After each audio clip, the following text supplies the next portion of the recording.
اعوذ باللہ من الشیطان الرجیم بسم اللہ الرحمن الرحیم فإذا قرأت القرآن فاستعذ باللہ من الشیطان الرجیم۔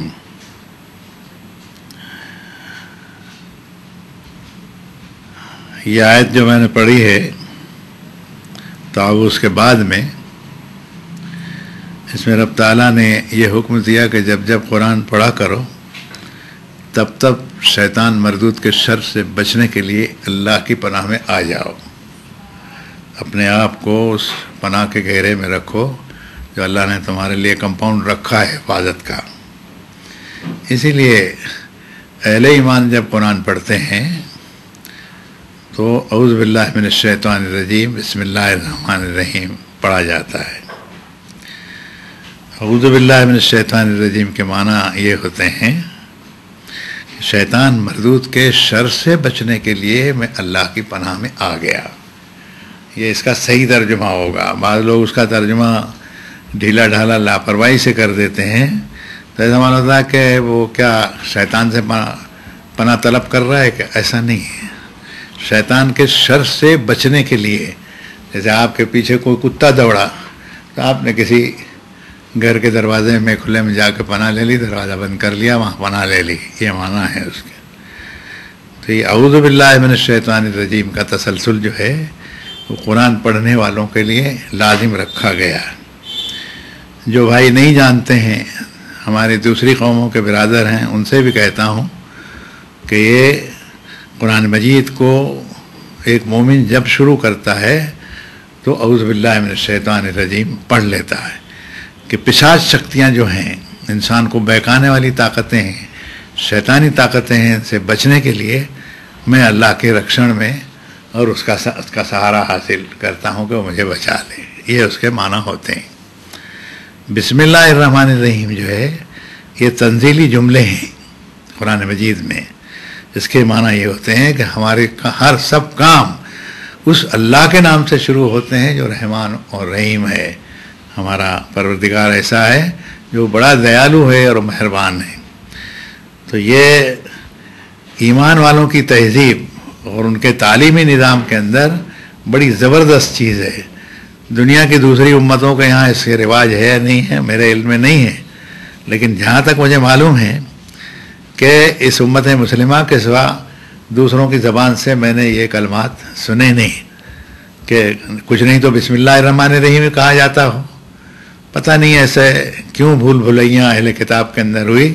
لیکن سلام محمد رسول اللہ صلی اللہ علیہ وسلم پر کہ آپ کی امت اس پر اب بھی قائم ہے اور انشاءاللہ قیامت تک قائم رہے گی۔ اب آج اس کی اس محفل میں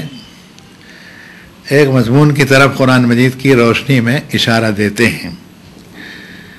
کہ یا بنی آدم قد انزلنا علیکم لباسا یواری سواتکم وریشا ولباس التقوی ذالک خیر ذالک من آیات اللہ۔ کہ آدم کے بیٹو، یہ بڑا پیارا جملہ ہے، اے آدم کے بیٹو، ہم نے تمہارے لیے لباس کا پروویژن کیا، انتظام کیا ہے، کپڑے اتارے ہیں تمہارے لیے، آسمان سے لباس اتارا ہے، تمہارے لیے کپڑوں کا نزول ہوا ہے۔ تنزیل کا لفظ ہے اس میں، تنزیل کا لفظ قرآن شریف کے لیے بھی استعمال ہوا ہے۔ آدم کے بیٹے جو ہیں ننگے نہ رہیں، ان کے لیے اللہ تعالیٰ نے لباس کا انتظام بھی کیا اور حکم بھی دیا ساتھ میں۔ کبھی کبھی تو ایسا ہوتا ہے کہ حکم دیا اور کپڑے نہ ہو تو مشکل پڑے، اور بعض لوگوں کو تو کپڑے ہونے کے بعد میں بھی ان کو احکامات الہی معلوم نہیں تو ننگے گھومتے ہیں دنیا کے اندر، یہ بھی دیکھیں گے آپ۔ تو آج کی اس محفل میں اس آیت کی روشنی میں ہم یہ کہیں گے کہ آدم کے بیٹوں کو یہ حکم دیا کہ ہم نے تمہارے لیے لباس کا انتظام کیا ہے، اور اس لباس کی خوبی یہ ہے کہ لباساً یواری سواتکم وریشا، تمہارے جسم کے جو قابل شرم حصے ہیں، جو لجاشیل مقامات ہیں، تو دوسروں کے سامنے کھلنے میں آدمی لجا اور شرم محسوس کرتا ہو، اس کے لیے لباس جو ہے اللہ تعالیٰ نے نازل فرمایا۔ ایک تو کام یہ کر دیتا ہے لباس، دوسرا لباس کا کام یہ کہ ریشہ ہے، زینت بھی ہے، کہ کپڑے پہنے تو آدمی اچھا لگتا ہے، کپڑے پہن کے آدمی آئینے میں دیکھے تو معلوم ہوتا ہے کہ کسی دانشور نے بھی خوب کہا کہ کھانا اپنی پسند کا کھائیے، کپڑے دوسرے کی پسند کے پہنیے، کہ دوسرا دیکھے تو وہ کہے ہاں ٹھیک ہے۔ اس لیے ایمان والوں سے کہتے ہیں کہ کپڑے تو سادگی سے پہنے ہو، اتنے مہنگے نہ ہو کہ دنیا کے دوسرے لوگ پہن نہ سکتے ہوں، اور ایسے پھٹے پرانے بھی نہ ہوں بالکل کہ آپ اپنی حیثیت کا خیال نہ رکھتے ہوئے پہنے، وہ بھی منع ہے۔ ویسے شریعت اسلامی میں مرد کو ریشم پہننا منع ہے، عورتوں کو ایسا کپڑا باریک جس سے ان کا جسم نظر آوے وہ منع ہے۔ دوسرے یہ کہ لباس میں اللہ تعالیٰ نے زینت رکھی، یہ زینت عورت کے لیے خاص حکم رکھتی ہے کہ وَلَا يُبْدِينَ زِينَتَهُنَّ إِلَّا لِبُولَتِهِنَّ،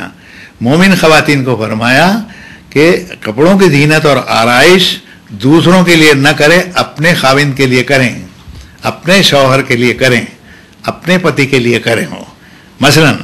گھر میں بہنیں ہوں، شوہر کے آنے کا وقت ہو، کپڑے ٹھیک ٹھاک کر لے ہو، منہ دھو لے، کنگھی ونگھی کر لے،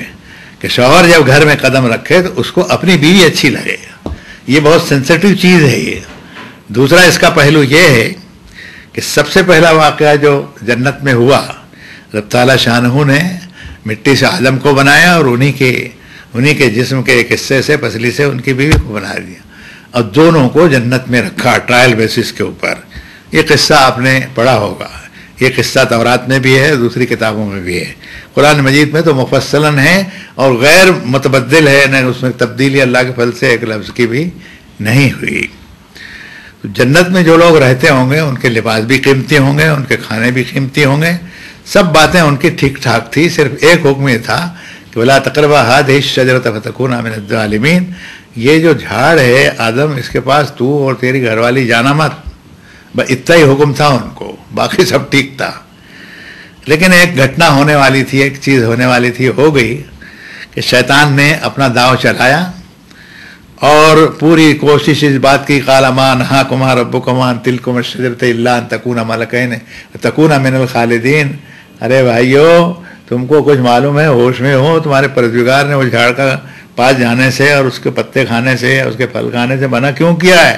تم فرشتے ہو جاؤ گے اور ہمیشہ زندہ رہو گے، ورنہ ایک وقت ایسا آئے گا کہ یہاں جنت سے بھی نکالا ہو سکتا ہے، تمہارا موت آ سکتی ہو۔ کرتے کرتے معلوم نہیں کب تک اس نے یہ ترکیب جمائی، اور اس کی ترکیب جم گئی، یہ ہونا ہی تھا، یہ مشیت الہی کے تحت ہونا تھا۔ اور جیسے ہی فَكَلَ مِنْهَا، قرآن نے کہا کہ دونوں نے کھایا اس میں سے، بَدَتْ لَهُمَا سَوْآتِهُمَا وَطَفِقَا يَخْصِفَانِ عَلَيْهِمَا مِنْ وَرَقِ الْجَنَّةِ، دونوں کے کپڑے اتر گئے۔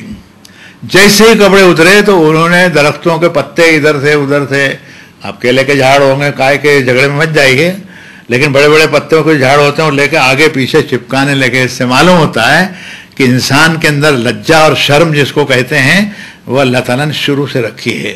کہ اپنے جسم کے قابل شرم حصوں کو چھپانے کے لیے کپڑے کا استعمال کریں۔ کپڑا نہیں ملا تو کاغذ لگا دے گا، کچھ بھی لگا دے گا۔ ان کے پاس اس وقت کچھ نہیں تھا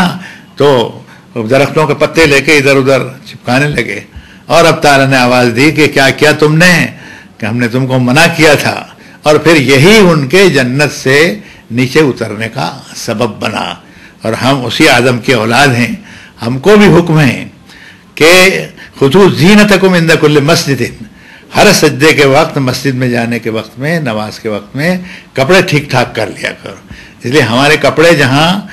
اللہ تعالیٰ کے اور اس کے رسول کے حکم کے مطابق ہوں، مثلا مرد جو ہے وہ ریشم نہیں پہن سکتا، آپ اتنے مہنگے کپڑے نہیں پہن سکتے جو سماج میں دوسروں کو میسر نہ ہو۔ عورت جو ہے اتنا باریک کپڑا نہیں پہن سکتی جس سے اس کا بدن نظر آئے۔ عورت جو ہے وہ دوسروں کو دکھاوے کے لیے ریشمی پریدھان نہیں کر سکتی، اپنے شوہر کے لیے وہ کر سکتی ہے۔ اس لیے بہنوں سے عرض کرتا ہوں کہ باہر جائیں سادے کپڑوں کے اندر جائیں، گھر میں رہیں تو گھر گھر والیوں کا ہے، اور فرمایا کرنا بھی بیوتکن،